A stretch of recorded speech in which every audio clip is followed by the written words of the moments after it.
Halo penonton Liputan 6 SCTV, selamat kembali bergabung dalam Liputan 6 SCTV International Desk. Senang sekali, saya Sylvia hari ini akan membahas sejumlah persoalan isu, salah satunya adalah tentang Kwibuka, peringatan Kwibuka ke-31 tahun yang baru saja dirayakan atau diperingati oleh Kedutaan Besar Rwanda di Indonesia. Dan saat ini saya sudah bersama, today I am here with the Ambassador of Rwanda for Indonesia, Sheikh Abdul Karim Harlimana. Hi sir, how are you? I'm okay, thank you very much for hosting us. And welcome back to our studio because it's the second time you come here. Yeah, of course. And we are always happy to be here. Yeah. So, it has been a year in Indonesia. You've been more than a year here? Yes. Yeah. For 15 months or 16 15 even. months. Yeah. Okay, how do you feel it so far? Oh, Indonesia is a good country. Thank Especially you. the people of Indonesia. I think I've been to many places, but I saw that the people of Indonesia are generous, very kind, very receptive, and they have no boundaries into goodness. Thank you. Yeah. That's what makes us special. Yeah. So, first of all, we'd like to know about Kwibuka. So, the 31st commemoration of genocides against the Tutsi in Rwanda that you just celebrated on April 7, is that right? Yes, we commemorated on 11th. 11 April. Here in Indonesia, but in Rwanda and in the world, it was on 7th April. Okay. Yeah. Actually, what is for and what's the Kwibuka terms mean? Can you explain? Kwibuka is a Kinyarwanda word that means in English remembrance. Remembrance. Remembrance. You know, in 1994, a genocide against the Tutsi took place, and it was very horrible. All the studies have shown that it was the most horrible thing that happened in the 20th century. Yeah. So, where you lost more than 1 million people just because they are Tutsis, where you lost a lot of economic infrastructure, where you lost even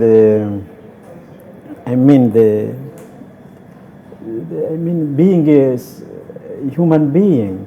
That one was lost, it almost totally, and almost even the spirit of the country was about to perish.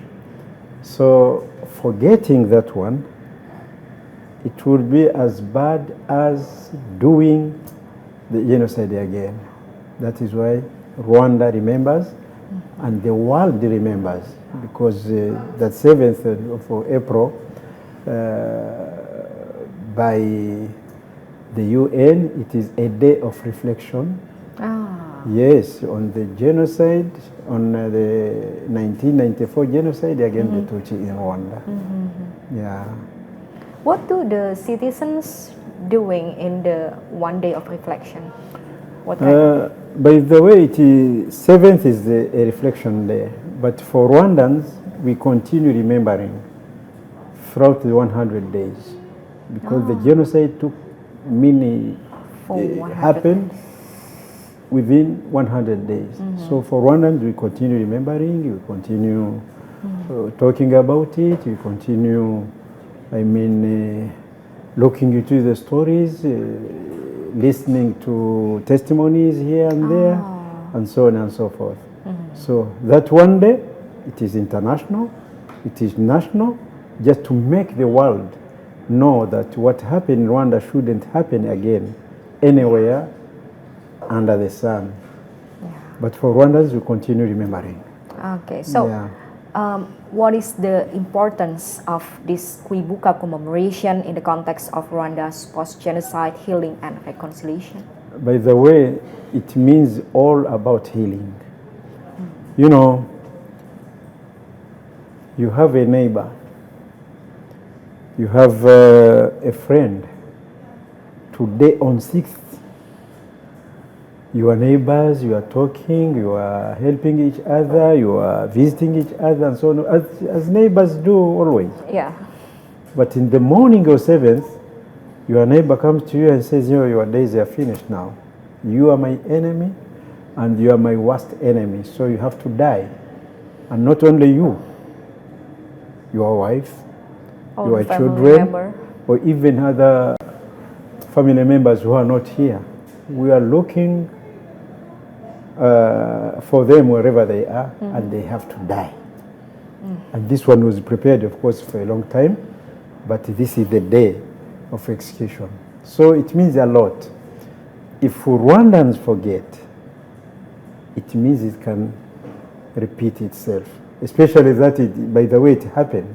We don't In that. 1959, same thing happened. Under the government, the colonial government, they incited the Hutus against the Tutsis, and they killed a big number of them. And many of them were exiled outside of Rwanda, and others displaced inside in Rwanda. 1959. No one was punished. So it was almost forgotten, but in 60s, it occurred again. In 1973, it is occurred again. No one is punished, and people forget. But this time we say, no. First of all, we have to stop the culture of impunity. Number two, we have to always remember so that it does not happen again in Rwanda. And wherever we feel that it can happen anywhere in the world, Rwanda is ready to help, at least morally, so that it does not happen, because it is the worst experience someone can live. Maybe you don't have even the picture of what happened. You may think that it was only killings, you may think that it was only death here and there, you may think that it is just looting here and there, but it was even worse than that. Can you imagine a mother? Are you a mother? Yeah, I have a Yes. son. Your son. And you kill your own son because you are not from the same ethnic group? Can you imagine that? Can you have it in your mind? But this happened in Rwanda. I was just reading a book a few days ago, written by a young man who said, my mother killed me. Because the mother killed 9 siblings of this young man, and she even took him for death. But fortunately, he survived. This same mother killed her own husband, the father of these children. Do you see this picture? Yeah. Can you imagine people after killing someone, as if that one is not enough? Maybe you do burial services and whatever, but they decide also to eat his flesh. Cut the chest, take the heart from there, take the liver and whatever, and they roast it on sticks and eat it in front of the people. So it is horrible. It has no name at all. And that is why, by the way, in our language, we did not have the word genocide. It is not in our language because it never happened. That is why we took that English word and turned it in Kinyarwanda. We call it genocide. Genocide. Otherwise, that is what you have to remember. Yeah. That is why you have to teach our children. You have to teach even our grandchildren. Yes. This is happening in this country. Please don't allow it to happen in future. Yeah. Speaking about the children and the young generation, how the education takes the role to commemorate the Kwibuka? Yes, first of all, you know the education of the children starts at home.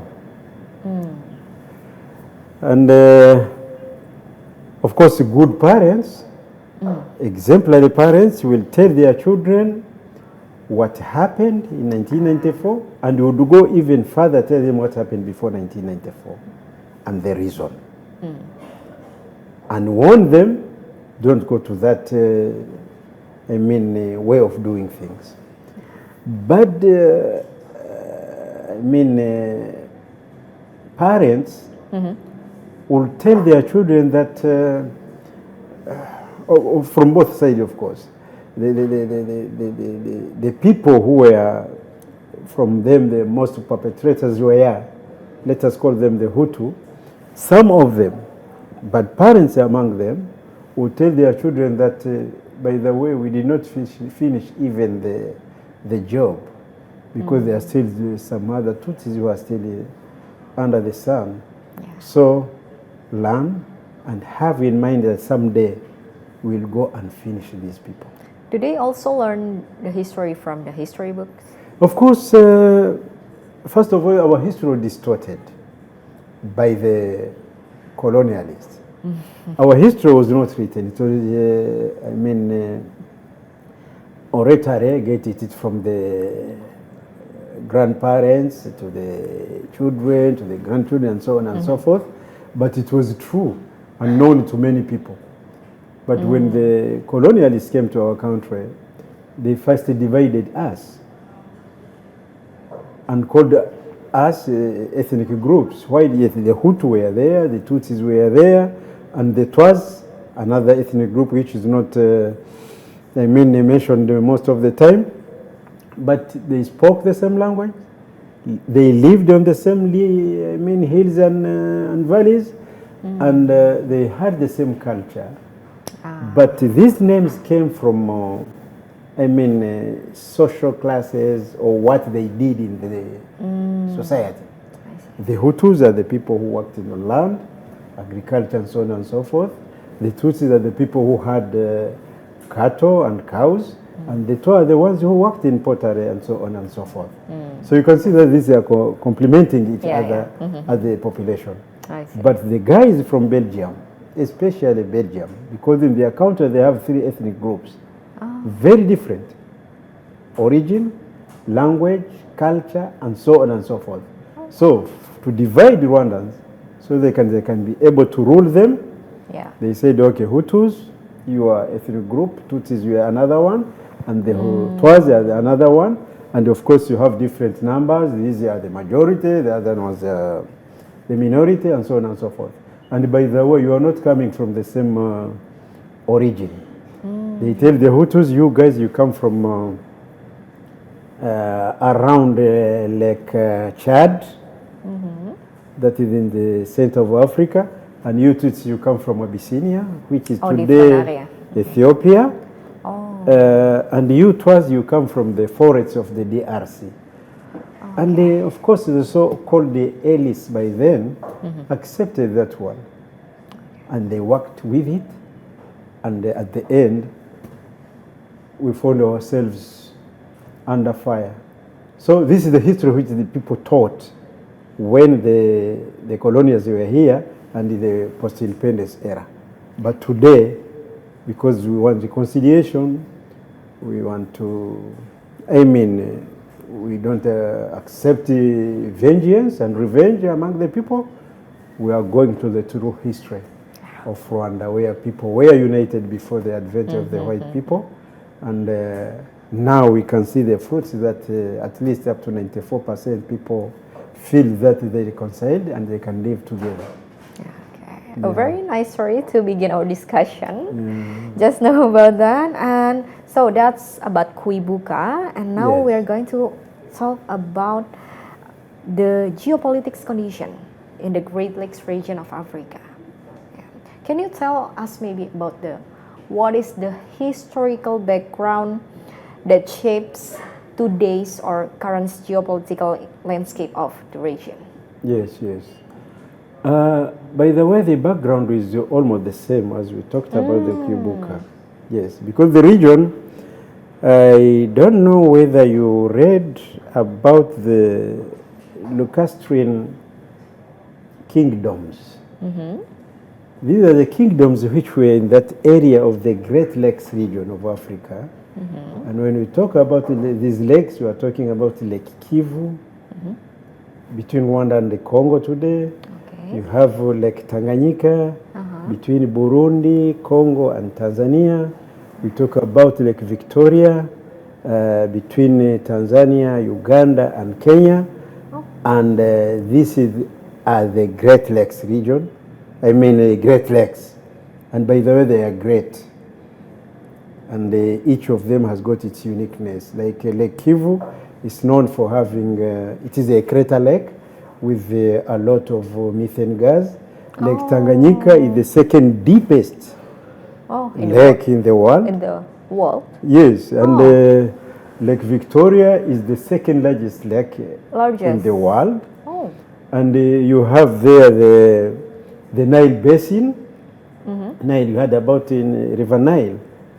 It starts from that area, goes through Sudan, through Egypt, into Mediterranean Sea. And I think it is the second longest river also.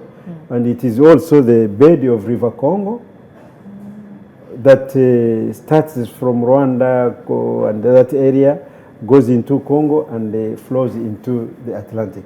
So the kingdoms were there when the white people came. They found them militarily very strong, and they found them more politically and administratively very strong also. Yeah, so you have the Kitara kingdom, you have the kingdom of Rwanda, you have the kingdom of Burundi, you have the kingdom of Buganda, and so on and so forth. So they are very well organized. So for you to come and rule these people, it was not that easy.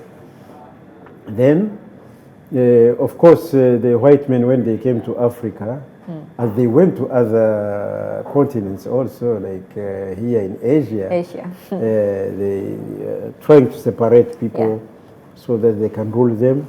And sometimes they used to fight because of these lands and the people inside those lands. If you go into find the history of Indonesia, you find that the people who came here first were the Portuguese, then the Dutch, then the French, and so on and so forth. And they are usually, confronting. It is my land. It is me who discovered it. It is me who will exploit it, and so on and so forth. So it happened the same in Africa. So they decided to meet and say that, by the way, you don't need to fight. Let us divide it peacefully, and everyone takes his stake. That is the Berlin conference that took place in November 1884 to February 1885. Oh, the Berlin Conference. Berlin Conference. Nice. Here, coming just to this region, they created a country that they called Uganda and took some parts of the Rwandan kingdom land. They created a country they called the Tanganyika. Today is Tanzania, of course, with Zanzibar. They took a small part from Rwanda also, put it there.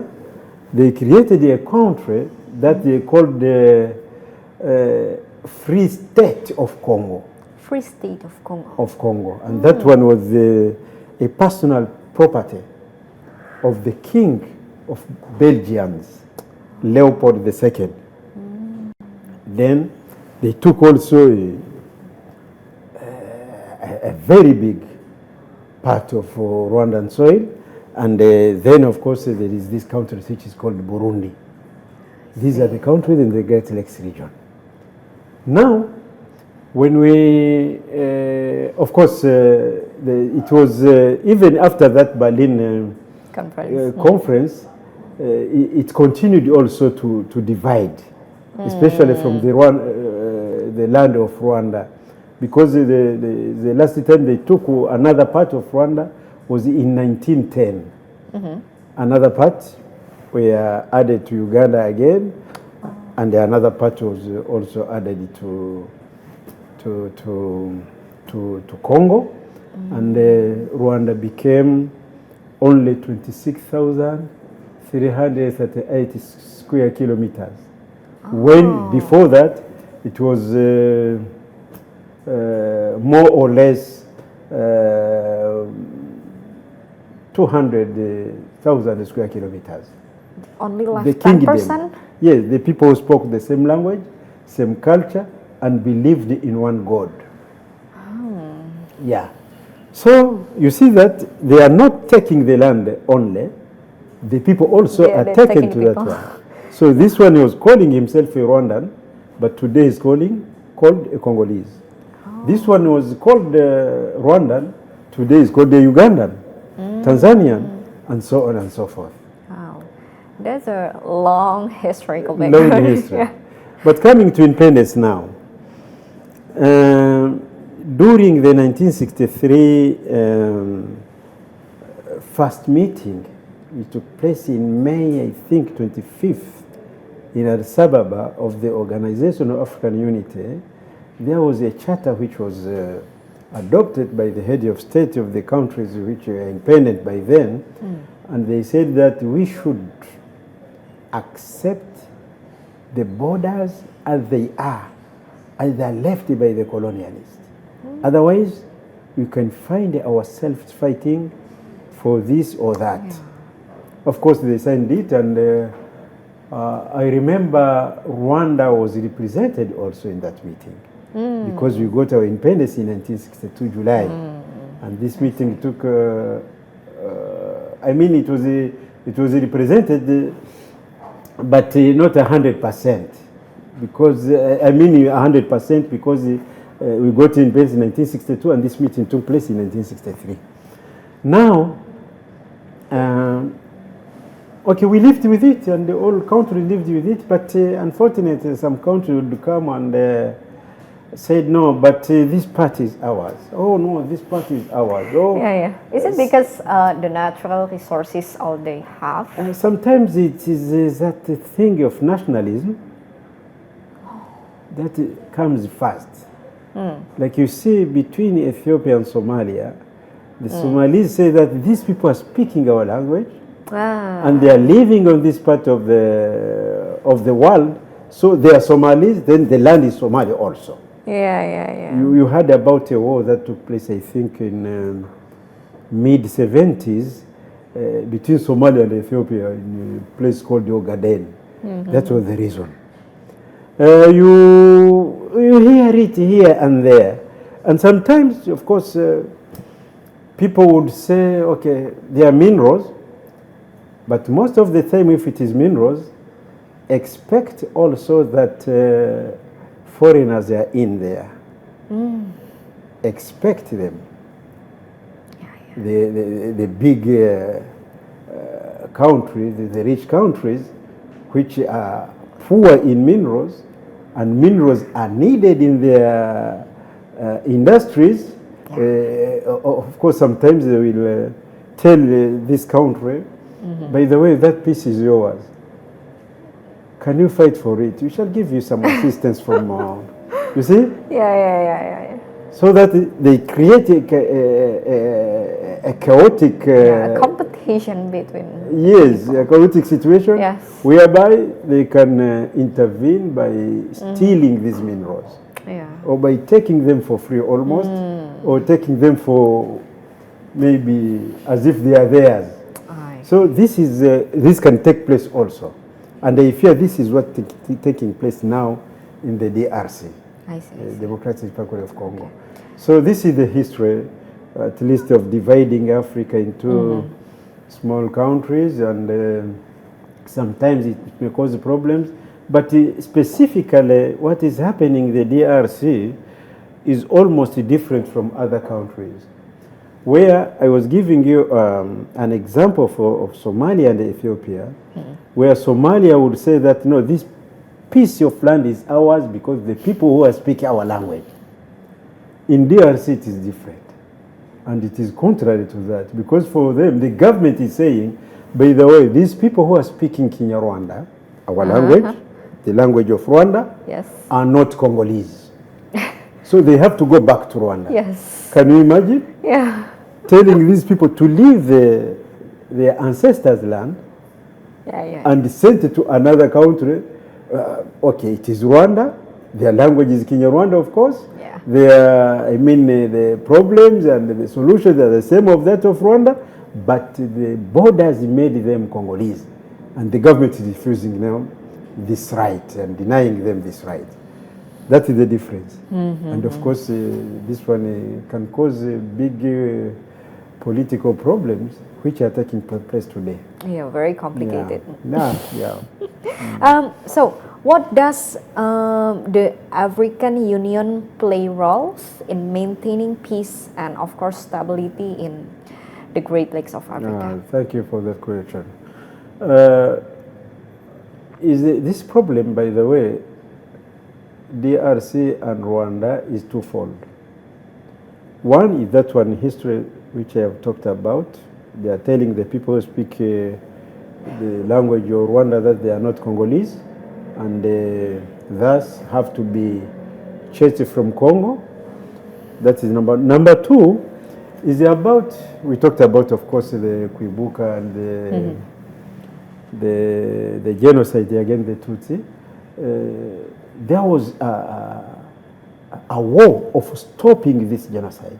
The genocide did not stop automatically. Or it was not the mercy from the culprits and the implementers of the genocide who said that we are tired of killing these guys, let us leave them alone now. No, there was a group of people, Rwanda Patriotic Front, with its army, Rwanda Patriotic Army, and these are Rwandese, of course, who stood up and stopped this genocide. So by defeating the government, which was killing people, which was doing this genocide against the Tutsi, they fled to Zaire. Zaire is today's Democratic Republic of Congo. And when they reached there, the borders were opened for them, and they were received like VIPs, and were allowed to form a government in exile, and they allowed the army to rebuild, to refresh, to re-equip itself, and so on and so forth. So, of course, this one is a threat to New Rwanda now. Rwanda tried its best to tell the Congolese government this one is not acceptable.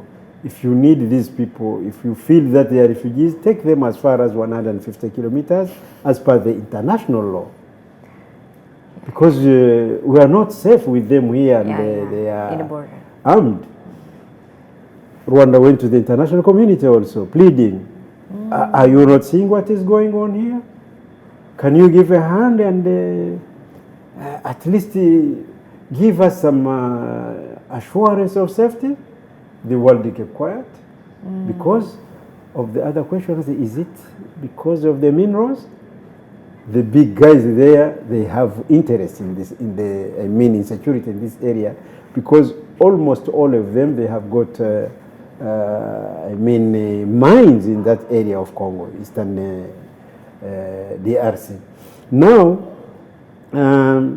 of course, the other Congolese who are denied the right to be Congolese because they speak in Rwanda, and some of them crossed to Rwanda as refugees and to Uganda and Burundi during this period for 30 years. And by the way, they were killed also by the Rwandese who, the Tutsis of this of Congolese origin, they are killed also inside there and they fled to these countries. So now they required and asked their government to take them back home, to repatriate them, and the government refused. Then they took arms. Yes, that is reason number one for the war in Eastern Congo. Reason number two is that the Rwandese who fled to Congo, who formed an armed group called the FDLR. What is that? That is the Rwandese forces, the Rwandese Democratic Forces for the Liberation of Rwanda. Okay. That is how they call themselves. So Rwanda said, if Congo is not helping, the international community is just watching and keeps indifferent. Now we are taking, safety measures, defensive measures, so that these problems down there cannot spill over to our country. So this is what is happening. So it is twofold, as I told you before. but Africa now. First of all, East African community, you heard about that regional body where Congo is a member, Rwanda, Burundi, Uganda, Tanzania, South Sudan, Somalia, and so forth. They act the belligerent parties to cease fire, and they came in between there, and some kind of sanity came back, and some kind of peace came back. But the government of Congo did not be happy for that. So they decided to chase them away. And they went back to fight with the M23, the movement of 23rd. That is how they call themselves. Then later on, there is what we call SADC, South African Development Community or whatever. So they came in, not as people who are coming between the belligerents, but they took side with the government of Congo to fight the M23. But unfortunately, the M23 is, militarily stronger than all of them, so it defeated all of them, took over the city of Goma, took over the city of Bukavu, and then the two, regional groups, East African Community, SADC, met and made decisions. Ceasefire, let us go to dialogue, because war will not solve this problem at all. And the government of Congo, of course, accepted that one. Then they presented this resolution to the African Union, which adopted it 100%. Now it has appointed, of course, it appointed before Angola to try to bring together the belligerents, but because now the president of Angola is now the chairman of the African Union Summit, now they appointed the president of Togo to deal with that issue. So African Union is involved. But our problem, do you know what it is, our problem? The international community now. The international community. International community. UN. European Union. Individual countries like the USA. The Belgium Kingdom.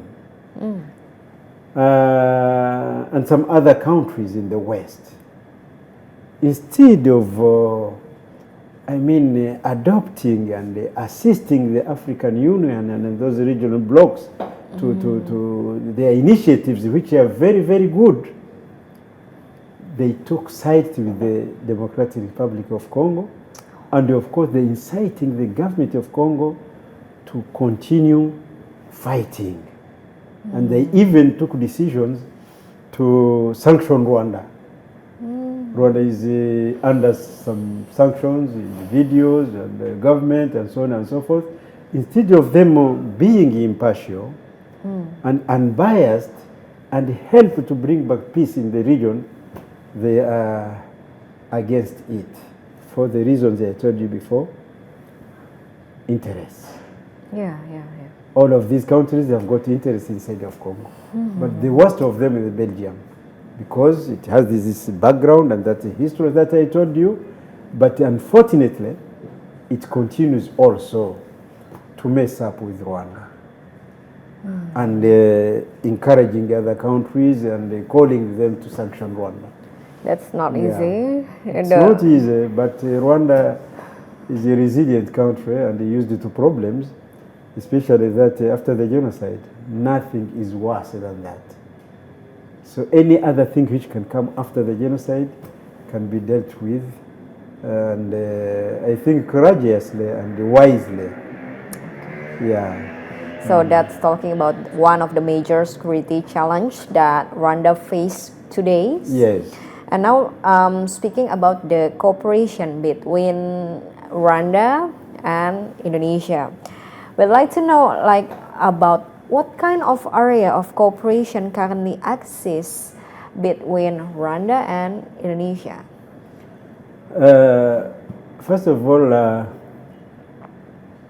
people need to know that our cooperation has been in place for almost a decade ago. Yes. And it is just growing and growing and growing, from good to better, from better to best. And it started when Rwanda opened an embassy last year. Just in Singapore, not far from here, and that embassy was covering also Indonesia. Yeah. But when the two principals met in Bali in 2022, I think, during the G20 conference, that is when President Jokowi and President Paul Kagame, they decided to have an embassy in based Jakarta. So in 2023, I was It happened. appointed, and I came here as the first ambassador of Rwanda in Indonesia. Yeah. So we have with the expectations which we knew before between the two countries, and we are now moving. Yeah. The other day, as you mentioned, I was here last year, I think May, June. We were talking about some steps which we have done. But from that time to now, it's almost 10 months, almost 11. Many things have been developing, and I mean, you can say positively. Number one, last year, September, His Excellency the President of Rwanda, Paul Kagame, visited and attended the Indonesia Africa Forum that took place in Bali, September last year. I think it was 3rd, 4th of that month. And a group of PSF, what we call PSF in Rwanda, that is the private sector federation, which works like a Kadin here. That's Kadin. So it attended that meeting, and they had an MOU signed between them with Kadin. So we are talking about trade now, the trade and economic partnership, and so something like that. Yes. And of course they are negotiating and talking about that one. And we are investing to see, people from Kadin traveling to Africa this year. And Rwanda is among the countries which they will visit, according to what they told us. We have met several ministers here and talked about issues which are of interest, like the Minister of Finance. We're talking about the double taxation avoidance between our two countries. We met the Minister of Education and talked about exchange in education and culture and so on and so forth.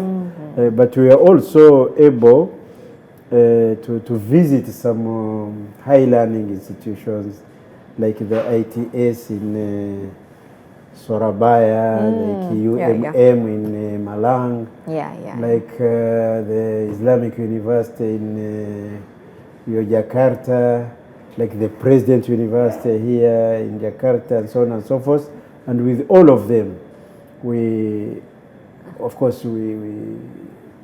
talked about increasing the number of scholarships for Rwandan students, especially the postgraduate. Yes, be it PhD or be it masters. Yes. And more especially in sciences and so on and so forth. So that is the short-term plan? This is short, yes, but we are continuing. We are continuing discussions about so many things. When we come to trade, which is already growing, Indonesia is exporting frozen fish to Rwanda. Yes, palm oil, and so on and so forth. And Rwanda is importing, exporting coffee and tea here. And even the other day when I was in Jakarta, I went to a coffee shop and found they have Rwanda coffee from Rwanda. Oh wow, amazing! From a company, I know. So I requested to have a cup there, and because they made it for as me. good as in your home Yes, it country. is coffee from Rwanda. Okay, Yeah, because nice. it is distinct. It is different from other coffees in the world.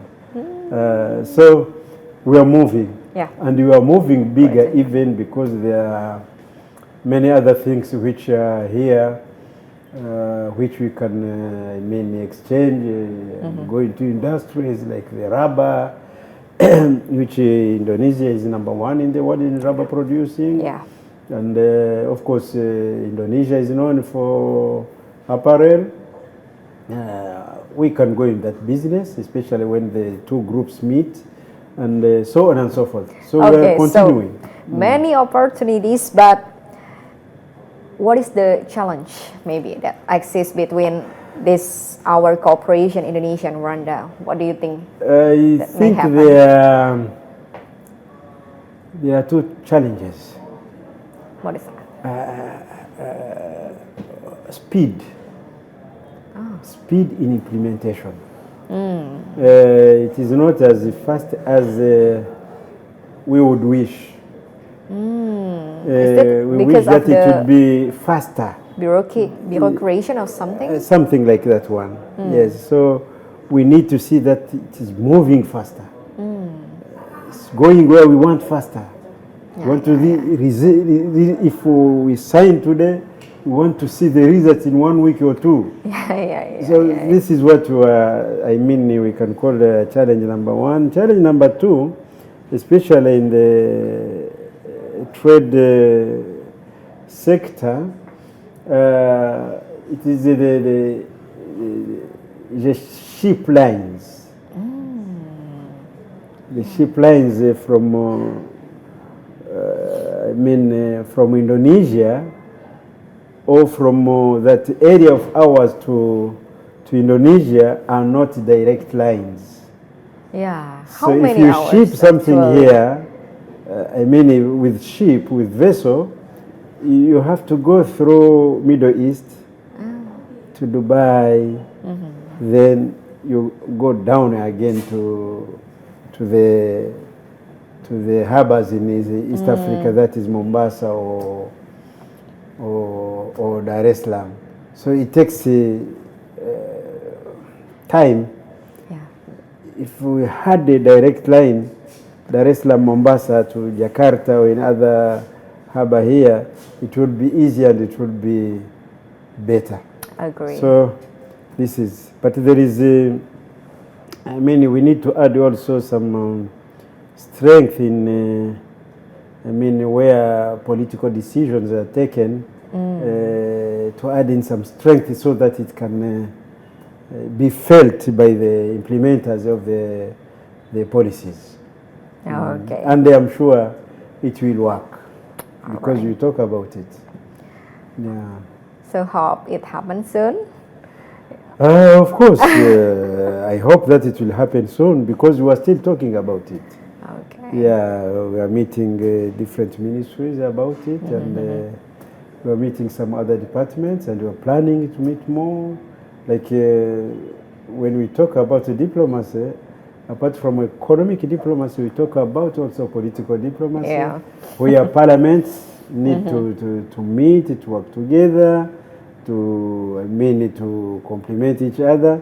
So I'm planning any time during this period, not in 1 or 2 months, to meet the Indonesian parliament so that we can link them with the Rwandan parliament. Yeah, of course, we wish the best for Rwanda and Indonesia. A really great discussion we had. Maybe you have some last sentence. I want to thank the government of Indonesia. It's open to Rwanda, and you are received wherever we go. and you are listened to. I want to thank the people of Indonesia, the kind people, the generous people, the people who feel that